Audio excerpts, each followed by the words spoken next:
Мы собрались по поводу большому, прекрасному для наших Чебоксар, для Чувашии в целом, для Поволжья, для молодежных театров и тюзов Поволжья и России. Очень значимое событие произошло. Это второй фестиваль молодежных театров и тюзов России. Как бы сказать, перед нами вырисовывается некая такая картина, образ России в театрах. Это очень важно. Я давно этого хотел. Я очень хотел, чтобы к нам приехал Саха-театр. Это мы наслышаны, что это прекрасный театр, что этот театр нельзя пропускать. Надо обязательно смотреть. И это оправдалось, потому что в кукольном театре и в зале ДК было полно народу. Аншлаг. Прекрасно. Я, конечно, поздравляю, потому что Саха-театр и наш фестиваль, это стоит того, чтобы мы собрались, мы так посидели, поговорили. И, как бы сказать, Саха выходит у нас на первый план на карте России, в образе России, такое мощное пятно, куда мы устремляем взгляды. И так каждый театр как бы свою лепту вплетает в этот образ России. Фестиваль удался, мы довольны, все, как бы сказать, злые языки, которые не верили, что ТЮЗ может построить такой фестиваль, они замолкли. Как бы сказать, я их просто не видел на нашем фестивале, они не пришли, не проиграли, то есть они проиграли. Усилий свой язык, конечно. Вот. Так что слово для общей обрисовки дел театральных в ТЮЗах и в молодежных театрах и кукольных театрах предоставляется, вот я тут не скажу точно, но Ольга Леонидовна Глазунова, и она работает в СТД. У нас какой-то очень интересный период мы переживаем. Потому что последние годы, вот в прошлом году, в этом году, а на будущий год вообще будут знаменательные юбилеи. Юбилей театра для детей и театров кукол. На будущий год исполнится 100 лет, вроде цифра такая для драматических театров-то не очень значительная, а для детских театров и для театров кукол это, конечно, огромная цифра. Юбилей театров, таких как Саратов и Ленинградский ТЮЗ, ну теперь Петербургский ТЮЗ, ТЮЗ Карагодского. И вы же, ну, наверное, сами знаете, немножко вас обучали, что детские театры фактически появились сразу после революции. И вот прошло, оказывается, революция 100 лет, и на будущий год будут юбилеи самых старейших наших театров.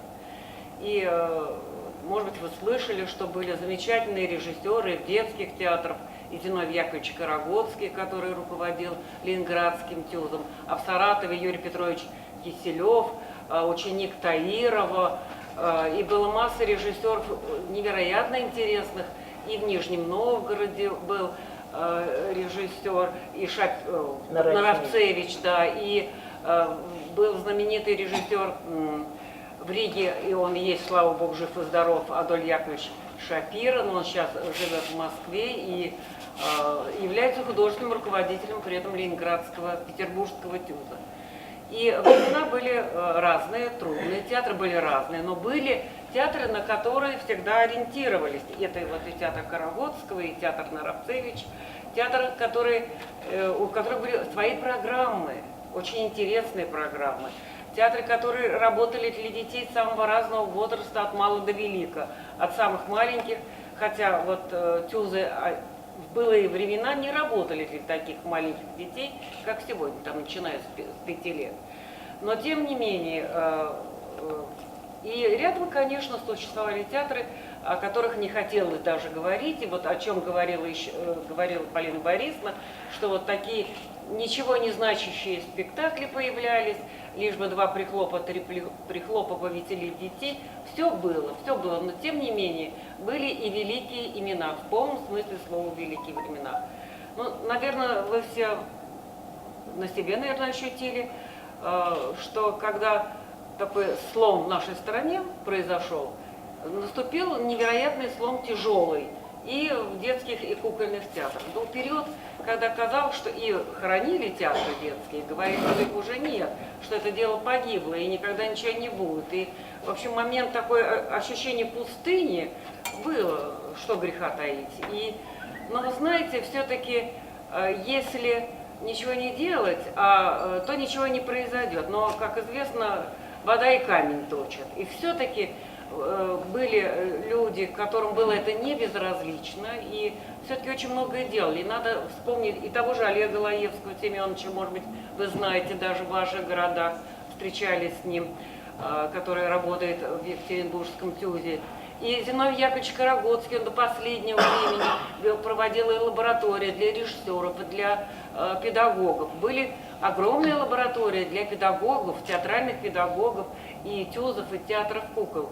Но и казалось, что все это умерло, но, тем не менее, мне кажется, вот сейчас прошло какое-то время, и без ложной гордости за наши театры хочется сказать, что произошел сдвиг, явный сдвиг, что появляются очень новые интересные режиссеры молодые. Казалось, что никто не придет в детский театр. Зачем приходить в детские театры, когда они где-то там на третьем плане, когда они не очень нужны, на них никто не обращает внимания. У тюзов всегда было и у кукольников комплекс своей неполноценности. И это очень страшно, потому что нельзя жить с таким комплексом. Тогда ты не будешь человеком, не будет настоящего театра. И я думаю, что сейчас мы все-таки переживаем такой период некого возрождения. И мне кажется, что это очень важно осознать самим, потому что многие театры, вот и в Самаре, и в Саратове, и там в Великом Новгороде, очень небольшой город, но у них появились свои фестивали. И фестивали очень разные. Появился фестиваль «Арлекин», вот на который ваш театр трижды, по-моему, приезжал, или дважды, да? Дважды, но Якутия, во всяком случае, была трижды представлена на этом фестивале. Трижды? Да. Да. Один раз Нюрба была, да, и два раза, по-моему, был, а может быть даже и три. Во всяком случае, и мне кажется, этот фестиваль очень важный. Он и затевался тогда, уже сколько лет, 15-16 лет тому назад это все стало возникать, для того, чтобы сдвинуть с мертвой точки вот, положение, которое тогда, в котором оказались театры для детей. Очень хотелось, чтобы появились новые имена, чтобы появились новые режиссеры, новые драматурги. И казалось, это безнадежное дело. Но все-таки человек, если он упрям, и если он что-то любит и хочет что-то сделать, все-таки сдвиги происходят. И на базе того же «Арлекина» проходят лаборатории и молодых режиссеров, и молодых драматургов. В Саратове сейчас главный режиссер, совсем молодой режиссер, вот Елена Васильевна была с нами в Саратове и видела, как интересно работает этот театр. И я думаю, что вот это все очень важно. А когда мы стали шевелиться, мы, это театры, театральные деятели тюзов и театров кукол, стали потихонечку на нас обращать внимание и высшие наши власти. Все-таки не случайно и на тот же «Арлекин» стали денег давать гораздо больше. Не случайно все-таки сейчас «Единая Россия» стала давать деньги на работу детских и кукольных театров, и на гастроли, и на оборудование, и на постановки. Все-таки кто-то что-то услышал. Я не говорю, что сейчас просто мы живем в раю, и все прекрасно. Конечно, разные театры, разные ситуации в театрах, разные финансовые возможности. Но я думаю, что говорить, что наше дело совсем уже дрянь, было бы очень несправедливо. И надо всеми силами как бы и самим себя поддерживать. Очень важно, что вот такой фестиваль огромный, как «Золотая маска», У них есть отдельные номинации театра кукол, и они постоянно участвуют. Но и в общей программе драматических театров не всегда, но нередко участвуют и театры для детей. Мне кажется, что это тоже очень важно. Кроме того, в рамках «Золотой маски» уже не первый год такая программа организована «Детский уикенд». Да? И я думаю, что это тоже очень интересное явление, потому что привозят театр не только детский, но и кукольный, и детские спектакли из драматических театров. И кроме этого проходят какие-то семинары и для режиссеров, и конференции на тему, что же такое сегодня театр для детей, потому что об этом всегда спорят, что такое театр для детей, театр детской радости, как говорил Александр Александрович Брянцев, основатель, собственно говоря, движения детских театров. Или театр детской скорби, как говорил и Анатолий Праудин, режиссер, который какое-то время руководил Ленинградским ТЮЗом. Я думаю, что он не только детской радости и скорби, но он живой театр, где может быть все, и радость, и печаль, и удивление, и восторг, и тоска. Все может быть. И мне хочется сказать, что фестивали вот разные, фестиваль там Орликин, фестиваль Золотая репка, который проводится март, и туда привозят в основном в последнее время это международный фестиваль. Если привозят российские театры, то это в основном спектакли режиссеров, которые участвовали в лабораториях при этом театре, а их было уже много. И теперь уже показываются спектакли этих молодых режиссеров. Мне кажется, это очень интересно, потому что мы все время говорим о том, что нам не хватает молодой крови, не хватает свежих сил. И вот эти фестивали, они все-таки и способствуют тому, что появляются новые молодые люди. Очень интересно, что тот наш главный театр российский, академический молодежный театр, бывший центральный детский, он тоже проводит у себя очень много интересных вещей. Все-таки, я заканчиваю, в свое время Алексей Владимирович Бородин привлек в свой театр молодых режиссеров, которые закончили у Живонача. Да, я каждый раз затыкаюсь. Да, и они поставили целый ряд очень интересных детских спектаклей. И сейчас продолжается работа с детьми, очень широкая. И их педагогическая часть проводит огромные семинары по всей стране. Они объехали пол России, наверное, со своими программами. Так что я хочу сказать, что вы молодцы, вы почувствовали время, вы не остановились. И то, что вы сочинили этот фестиваль, я думаю, он очень вписывается в общую картину наших театров для детей. И самое главное, что, мне кажется, я хотела бы вам пожелать, чтобы вы знаете, у каждого фестиваля свое выражение лица, свое лицо. Вот чтобы у вас было свое выражение лица. И то, что к вам приезжают театры, может быть, пока еще робко, но со своими национальными пьесами и говорят на своем родном языке, это очень важно. Это совсем еще одна краска в общей палитре нашего дела. Все, и так быстро, да, галопом по Европе. Спасибо. Этот фестиваль здешний, сегодняшний, очень сильно отличается от других. Он не просто вписывается в общую картинку, он отличается особой идеологией, он национальный. Это не просто как бы собрание спектаклей разных театров, хороших, лучших, пусть не лучших, но это собрание спектаклей национальных. При советской власти проблема национальных театров была очень сурово, так сказать, выдержана.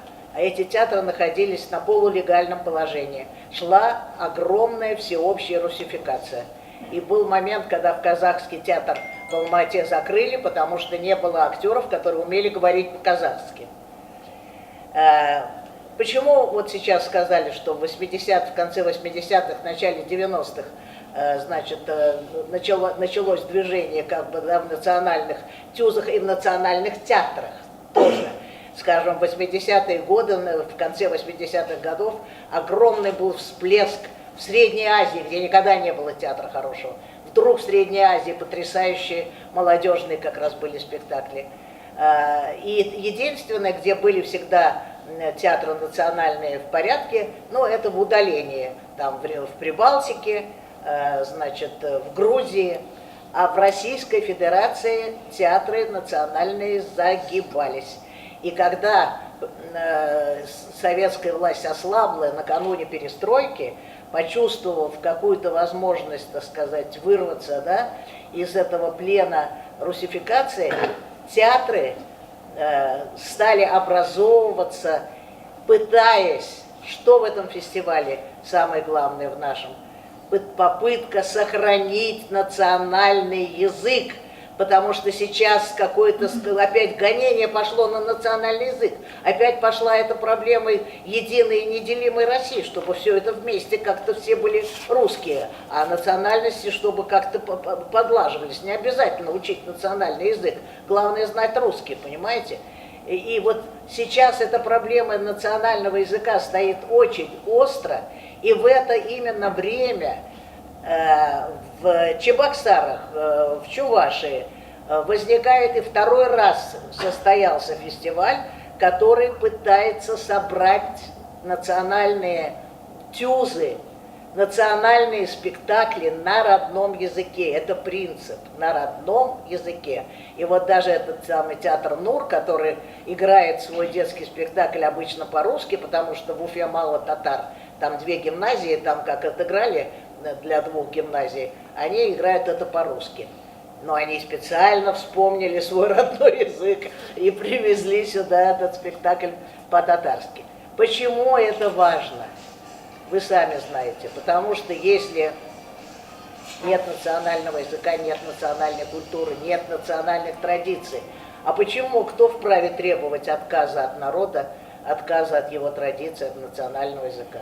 В результате возникла идея у Иосифа Александровича, который вообще просветитель, великий просветитель национальный сегодня, который просто, как сказать, грудью стоит, чтобы сохранить чувашскую культуру. Вот эта идея возникла здесь, собрать национальные тюзы, национальные... Конечно, долго на одних тюзах этот фестиваль не продержится. Надо собирать национальные детские спектакли.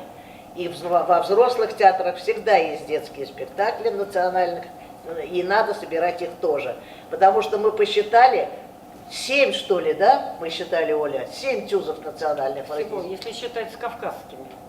Да, всего 7 тюзов, да? И не все они находятся в таком благополучном положении, как в Якутии. Не все. У вас тоже, я думаю, не так все просто, как сейчас кажется со стороны. Вот. И поэтому 7 тюзов, которые, в общем, играют эти свои национальные спектакли с трудом, потому что трудно собрать зрителей национальных. И приходится играть или вообще по-русски, или, значит, и по-русски, и на национальном языке. И вот сделать как бы национальную культуру такой, чтобы можно было гордиться ею, вот это цель, я думаю, этого фестиваля. И надо вам сказать, что первый фестиваль, конечно, сейчас не может быть, вот как там на Арлекин или там на другие фестивали мощные, спектакли отбираются. Отбираются лучшие спектакли по всей их трудно отобрать. Вот, да, их уже и нелегко. Хотя заявок много, да. А хороших спектаклей хороших мало. Спектаклей всегда мало. Вот. Но там спектакли отбираются. Здесь пока не до отбора. Едут те, кто может приехать за свои деньги, и едут те, кто может хоть что-то на своем родном языке сыграть. В основном. Вы видели, что как бы на первом фестивале этот уровень был ниже. И меня поразило, что на втором фестивале всего лишь на следующий год уровень стал значительно выше. Из 8 спектаклей фестивальных 2 классных спектакля – это огромный процент. Огромный процент. И кроме этого были еще и неплохие спектакли, понимаете? То есть уровень этого фестиваля вырос.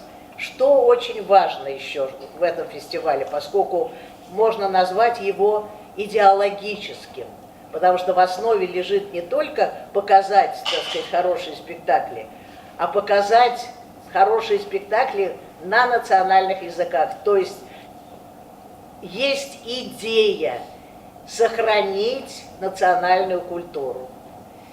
Не во всякого фестиваля есть такая мощная, глубокая и серьезная идея. А есть, как правило, просто вот собрать хорошее.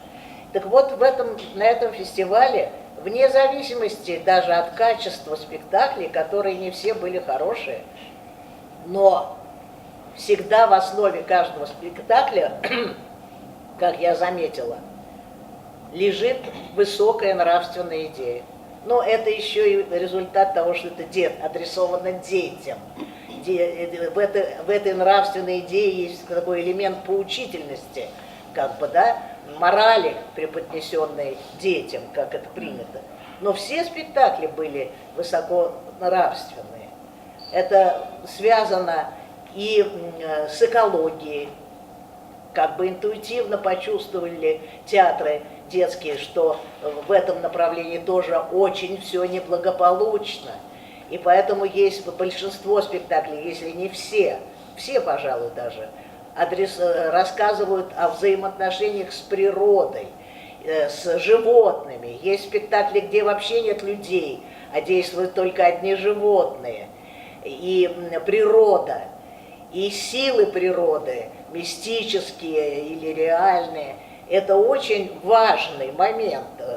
И другая тема, которая тоже во всех почти спектаклях присутствует. Вы знаете, что мы живем в коррумпированном обществе, и воровство, которое нынче, так сказать, повсюду, оно ненаказуемо оказывается. И поэтому вот эта тема, вот этой заповеди «не укради», она лежит в основе спектакля, о котором спорили много, это «Идущие к свету», коми автора Попова. И эта же тема присутствует и в спектакле Стерлитамакского театра по Мустая Кариму, когда мальчика не прощают его друзья из-за того, что он украл, казалось бы, пустяк, ножик там, да? Но сам факт «не укради» очень важная нравственная тема, очень важная. И не убей, есть тоже тема. Да, и не Треугольники, да, конечно. И еще хочу сказать, что тоже поразительно, что вообще проблема драматургии, вы знаете, сегодня стоит крайне, так сказать, остро. Есть сильная новая драматургия, которую не ставят театры, как правило, не хотят. Большие благополучные театры новых авторов не ставят практически. И есть театры здесь, есть на фестивале, есть театры, а в национальной драматургии наоборот, нет новых авторов. Понимаете, в российской драматургии много новых авторов, но они пишут, бог знает что иногда, но пишут активно, их много. Вот, но их не ставят. А национальная драматургия очень переживает трудный период. Я не знаю, как у вас в Якутии, например, что там с драматургами, но вообще национальные драматурги, насколько я знаю, это большая редкость, хорошие национальные драматурги. И вдруг на этом же фестивале мы видим две пьесы, написанные на национальных языках, идущие к свету. Они, правда, играли это по-русски, или написано на каком языке? Никто не знает. На коме? Это переведенное. Ага. Значит, написанная на коме языке и пьеса, написанная на чувашском языке, потому что вот эта пьеса меня вообще потрясла, когда был семинар здесь, устроили здесь перед тем, как начался фестиваль, до того, как вообще задумали его, устроили семинар национальных драматургов, только чувашских, и там было человек 15, да, на этом семинаре. 17. 17, вот. Подумайте, в одной Чувашии 17 драматургов, были плохие, конечно, как правило, но были и хорошие, а этот вот наш лауреат, это просто я была потрясена, потому что это написано в стихах, ребята, и он сам перевел на русский язык, конечно, не так блестяще, но все равно поэзия этого произведения и его какая-то масштабность, она ощущается. Вот это тоже поразительный факт присутствия на фестивале национальной серьезной драматургии. Ну и у других, видимо, хуже, потому что я смотрю, все другие тюркоязычные, они ставят в основном или Мустай Карима, или Минулина. Все, больше других имен нет, только два автора. Ну, у нас были финно-угры, Где у вас были? Мария. Ну, это я бы не назвала, как бы, да, Это совершенно новый серьезной драматургии, я бы это не... Это другой, Нет, но я они говорю о совершенно драматургии, серьезно, но я бы не отнесла это вообще к драматургии. Это некий текст, расписанный, так сказать, по ролям. Вот, это тоже очень важная проблема. Ну и пока что я заканчиваю, чтобы дать сказать и другим тоже. Хочу сказать, что пока что мы видим такой, знаете, вот такая сказка есть про живую и мертвую воду. Знаете, всегда меня интересовало, что про живую воду было понятно всегда, что брызнул и человек ожил, да? А что такое мертвая вода? Вот я поздно узнала, что, оказывается, сначала надо мертвой водой зачем сбрызнуть? Чтобы все соединилось. Вот человека там разрубили на части, его сразу нельзя сбрызнуть живой водой, потому что каждая часть отдельно живет тогда. Сбрызгивают мертвой водой, и оно соединяется, сползается вместе, а потом уже живой. И вот пока что этот фестиваль, он сбрызнут мертвой водой, все пока соединяется, все вместе сжимается, все такой смотр того, что есть, всех частей этого организма. Ну вот, и потом, но живая вода уже припасена, уже есть пузырек, понимаете, который частично уже использован. Поэтому я на этот фестиваль уповаю и думаю, что у него будет будущее, потому что если такая большая разница между первым и вторым, между первой и второй промежуток то я думаю, что, значит, и дальше Первый колом, вторая в соколом, новом а третий здании мелкой вообще пташечкой. усилиями такой мощной орггруппы я просто потрясена, что таким количеством людей небольшим все это так здорово было организовано. В чувашской мифологии есть выражение хурадал, сурадал. Сурадал. Мы это использовали. Ак, идель, караиде. Вот. Так что это в самом деле мы всегда течем, меняемся, умираем, воскресаем, благодаря вот этому ак, идель, караиде. Это тоже так и переводится, как живая мертвая вода? Или Но, только нет, дословно? это Нет, толкуется. толкуется. Это белая Волга и черная Волга. А, Волга конкретно. Да, нет, не конкретная Волга. Мифология это на границе миров. Вот я умру, и сначала я что? Это самое, черную Волгу перейду, а потом я пойду, и белую Волгу перейду, и все, я там белая? наверху. Ага, понятно. Я хочу сказать, в общем, немного, чтобы не утомлять вас все-таки, что не надо тут петь такие песни. Вот. И меня на этом фестивале поразили три вещи, 3 спектакля. Это «Любовный треугольник», в положительном смысле меня поразил. Потом меня поразил спектакль «Таганок» и по направлению к свету, да? «Идущий к свету». «Идущий к свету». Это Попов, драматург. Ну, я сейчас не буду оценивать эти спектакли. Я просто хочу сказать о том, что вот эти вещи мне очень много сказали, дали материала для размышления о том, что такое сегодня ваша культура, ваша национальная культура. потому что в этих самых трех вещах все присутствует. Например, скажем, в спектакле «Таганок» присутствует что? Присутствует, как так сказать, такой синтез русской или европейской культуры и национальной. В спектакле «Любовный треугольник» тоже есть элемент синтеза, потому что взята такая, так сказать, фольклорная такая основа, языческая, она положена в основу сюжета, там, значит, этого. И разрешается эта коллизия в этом спектакле, она разрешается в таком христианском плане, как бы, да, не навреди, не убей, не, так сказать, в общем, так вот. Вот. И спектакль,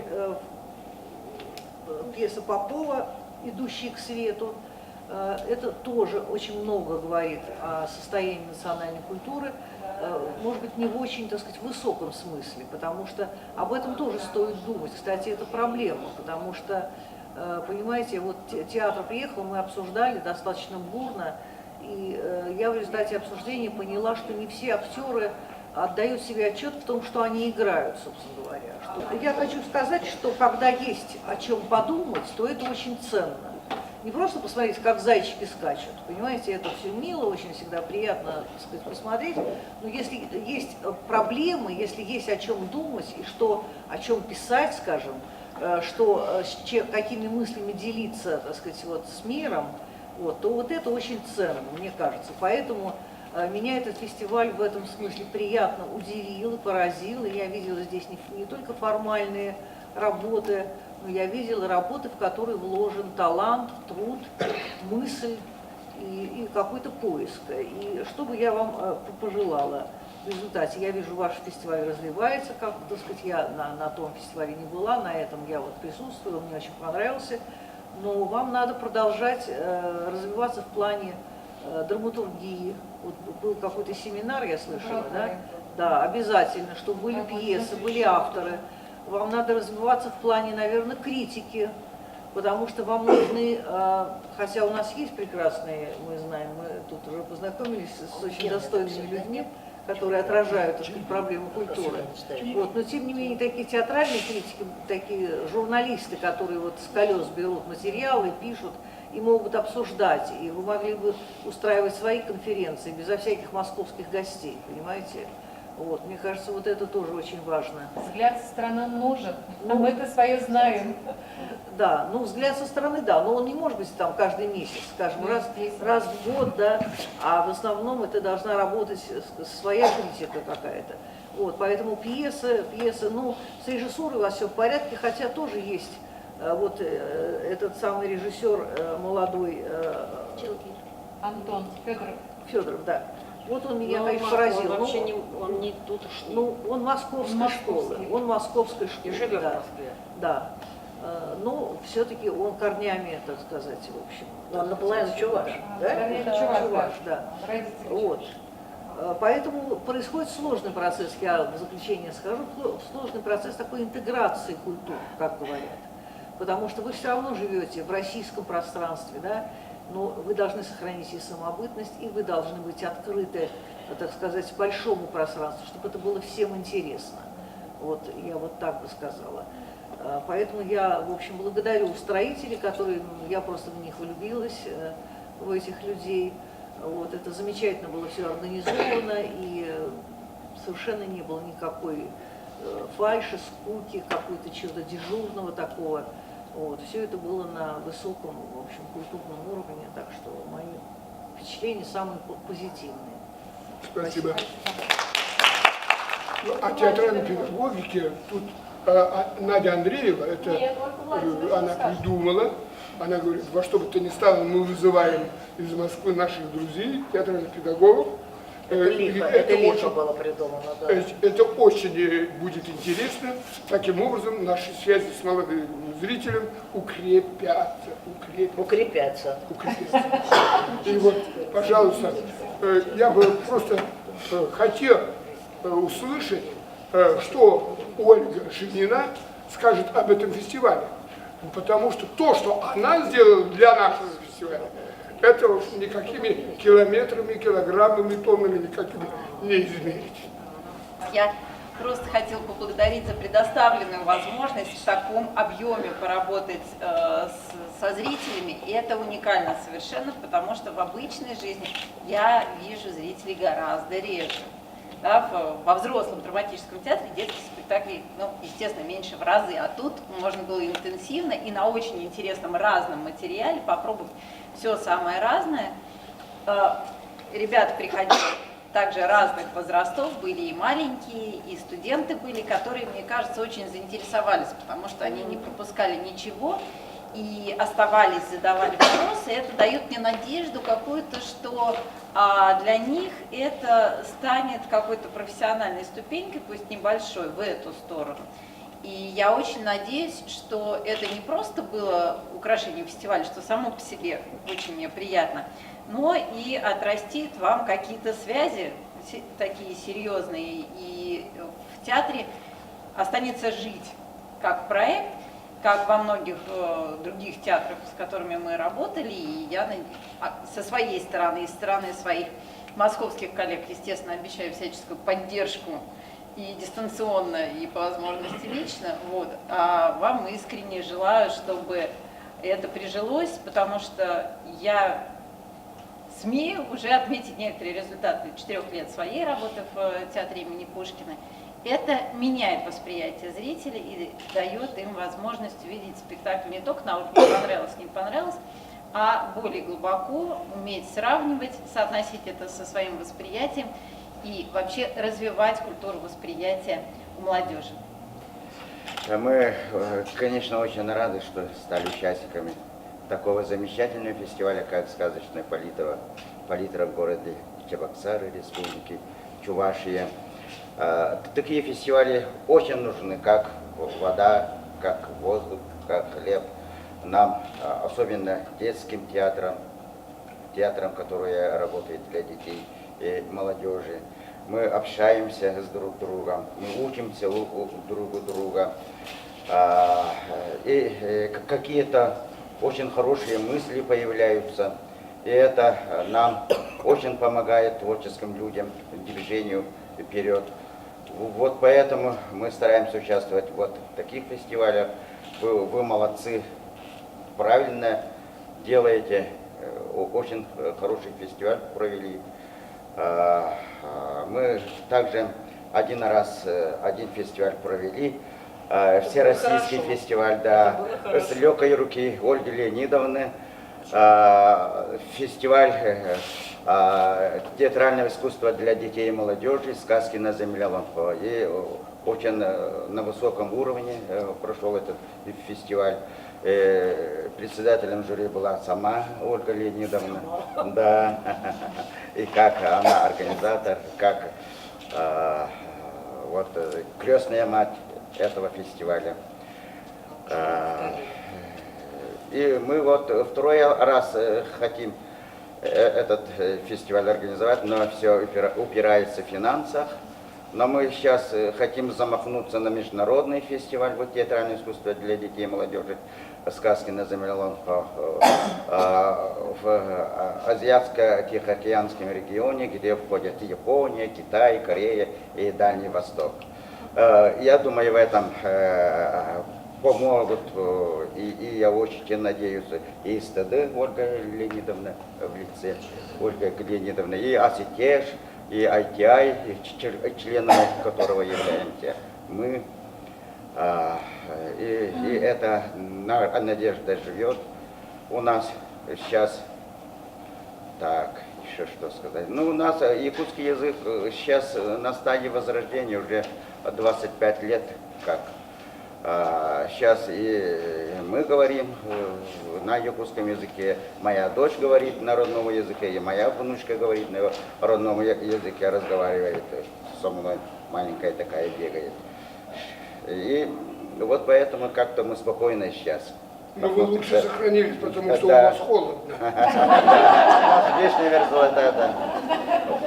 Вот поэтому и у нас язык Да, сохраняется, и смотри, культура сохраняется, да. И мясо мамонта, да, сохраняется. Так что приезжай, Оно очень Иосиф питательно. Александрович, к нам. Угости мясо мамонта, да, как раз. Самого свежего мы выкопаем, да, печь мерзлоты. И И угостим. возродимся. Да, Но и кухня вместе, невкусная, и ничего не вместе скажешь. возродимся с великим чувашским народом. Да, вот так. И я еще хотел бы сказать, что вот в Якутии, да, у нас сейчас театральное искусство как-то сейчас на высоком уровне не находится. И детские театры сейчас очень в хорошем уровне находятся, и хорошие спектакли ставят. Вот сейчас у нас главный режиссер Александр Васильевич Китигиров сидит.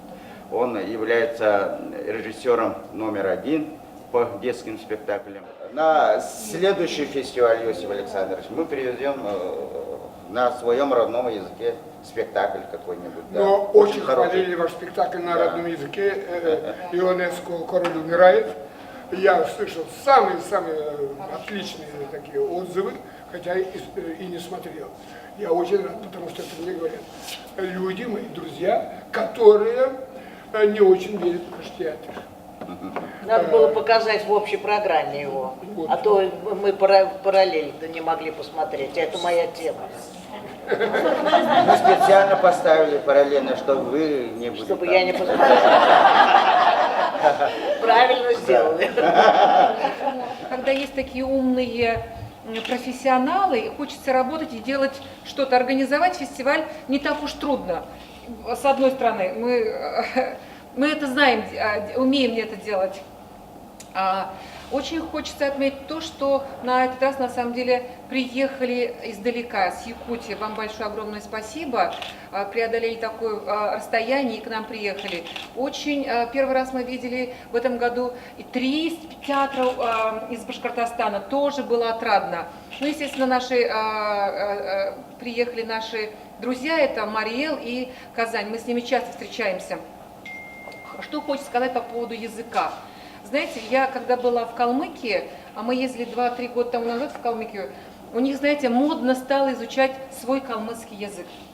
И когда мы говорили с артистами, с людьми на улице, они говорят, да, мы изучаем, мы там какие-то клубы у них собираются, где изучают дети сами по себе калмыцкий язык. Очень хочется, я сама чувашка, и я говорю на чувашском языке. К сожалению, сейчас говорим вообще, даже политики говорят, вот объединение Руси, это может быть хорошо, но с другой стороны, если мы не будем говорить сами, и не будем обучать своих детей, конечно, это плохо. Хочется сказать, чтобы языки были изучать модно.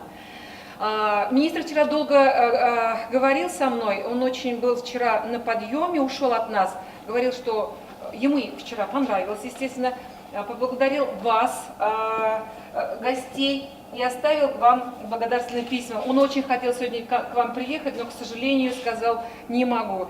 Выражает слова благодарности, искренней признательности Ольга Леонидовна вам. Я уж не буду зачитывать, это благодарственное письмо Глазуновой Ольга Леонидовне.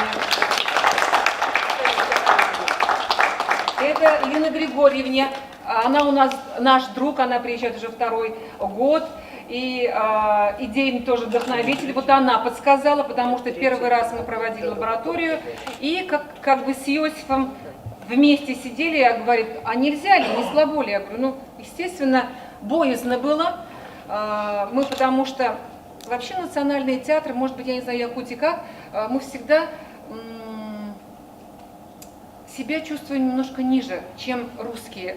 Вам не кажется? Вас так воспитывали. Или, может быть, нас так воспитывали. Поэтому всегда на фестивале, когда вижу я, мы тоже неплохие, у нас тоже хорошие спектакли. Но как бы заявить о себе, как бы боязно. Вот это еще преодолеть надо. Вот если мы это сделаем, то и наш фестиваль будет греметь. Так, Полина Борисовна тоже первый раз виделись. Приехали, большое спасибо, тоже вам благодарственное письмо. Галина Ивановна наша. Ольга Николаевна. И нашему актеру, заслуженному артисту Российской Федерации, народному артисту Чувашии.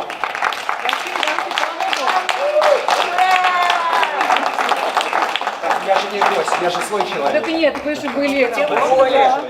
Очень отрадно, что фестиваль вот так на неплохом уровне прошел. Спасибо вам большое. В прошлом году она была одна, а нынче вот приехало очень много больших, таких дорогих нам гостей из Москвы. Приезжайте еще к нам. Спасибо вам большое.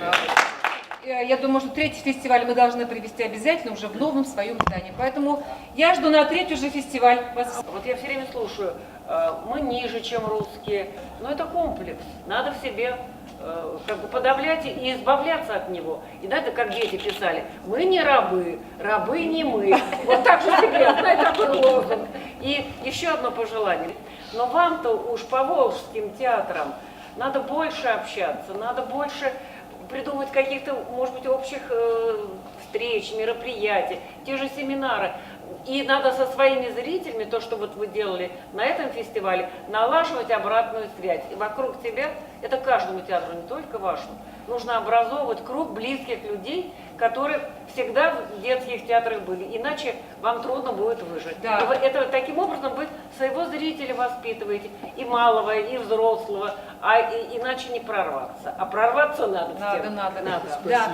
Я, знаете, почему мы начали? На самом деле, когда я начала работать в театре, к сожалению, мы выезжали, но не так часто на фестивале, у нас друзей не было. Вот именно мы с национальными тюзами не дружили. Когда я поехала в первый раз в Мытищи, там был Железкин, народный артист России, он своих друзей, кукольный театр всегда приглашал. Я думаю, ну какой он все-таки хороший организатор, он любит театр. Я думаю, почему мы не общаемся? Вот знаете, это еще фестиваль, это общение, это обмен опытом. Вот вы приехали, мы уже узнали, какие у вас спектакли, какие у вас режиссеры. Приехали другие. На этом еще мы и учимся. Это очень хорошо и здорово фестиваль проводить. Станьте центром таким. Будем. Спасибо. Спасибо большое организаторам фестиваля. Вот у нас здесь очень хорошо приняли. И вот самое главное, вот мы были с гастролями вот в школе, общеобразовательной школе, да, дети очень хорошо смотрели на спектакли, очень были благодарны, да. Даже вот сочинения писали на эту тему, да, вот. И вот вчера я разговаривал с одной женщиной, она сказала, что вот мой внук написал сочинение на тему вот по сказке вот «Камень счастья», да, и он получил 5 с плюсом. И это сочинение они должны отправить у нас на сайт, отправить, сказали, и потом мы тоже вот играли вот здесь, тоже вот дети очень восхищенно вышли. Мы очень рады, когда вот эти... Мы же играем для детей, это театр же для детей, поэтому когда вот дети радуются вместе с нами, дети, когда вот это, узнают, что нашу культуру, наш фольклор, тогда вот, как сказать, вот обмен этими... получается, наверное. И поэтому мы очень рады, что вот мы с чувашами тоже вот как-то чуточку подружились. И вот в других театрах тоже мы вчера тоже вот Башкортостан, Уфа, поговорили с ними тоже, вот где в клубе там поговорили, мы тоже с ними спрашивали, они тоже вот нас спрашивали. И вот объединяет вот такие фестивали, и надо вот таких почаще вот таких фестивалей, конечно, вот чтобы и театры приехали, и режиссеры с нами общаться, но я вот бы хотел вот еще вот, если можно, да, вот на фестивалях, конечно, есть вот, вечером общение вот между артистами, между режиссерами, а такого нету. Вот здесь, вот такого здесь не было, и поэтому как-то вот все туда куда-то были, и поэтому вот на следующий раз надо было вот так сделать, чтобы что артисты общались, общались с артистами, общались с режиссерами, тогда очень классно было. Спасибо большое. Ольга Леонидовна вот сказала, что тюзы нынче возрождаются. Это действительно так, и нас тюз, чувашский тюз, он тоже начал возрождение вот именно с приходом главному режиссеру Иосифа Александровича Дмитриева и директора Елены Васильевны Николаевой.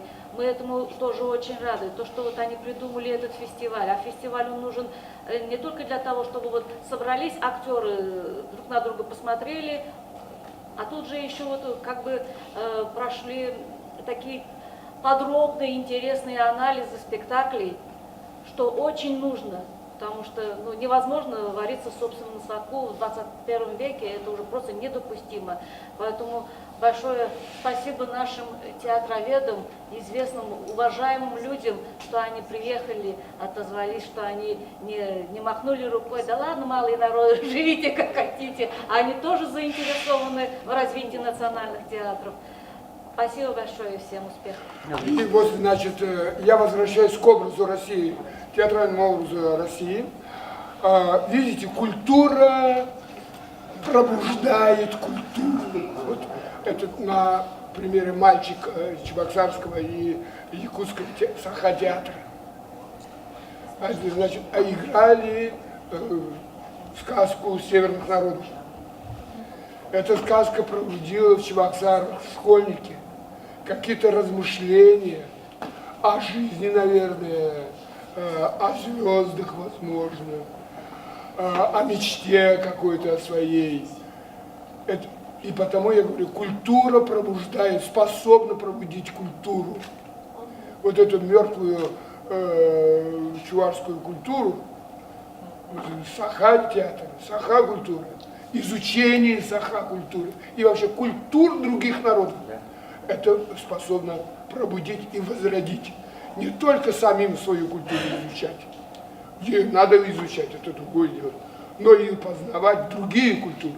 Вот для этого фестиваль, для этого Россия, где мы живем дружно и не видя друг друга зачастую. И вот только так, увидев другого, заметив другого, и быть рядом, и чувствовать другого, мы можем быть по-настоящему едины, а не благодаря тому, что мы едины, как кирпичи. Одного цвета, одного размера, и все пошли под тротуар. Вот. Так что на этой оптимистической ноте мы завершаем. Так что, значит, все хорошо, все прекрасно. Чуваши вылезают из своих нор. Иосиф Александрович, вы довольны? Я доволен Еленой Васильевной, очень доволен.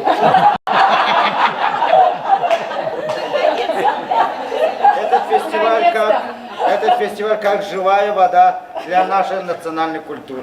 Так что фестивалю желаем процветания дальнейшего.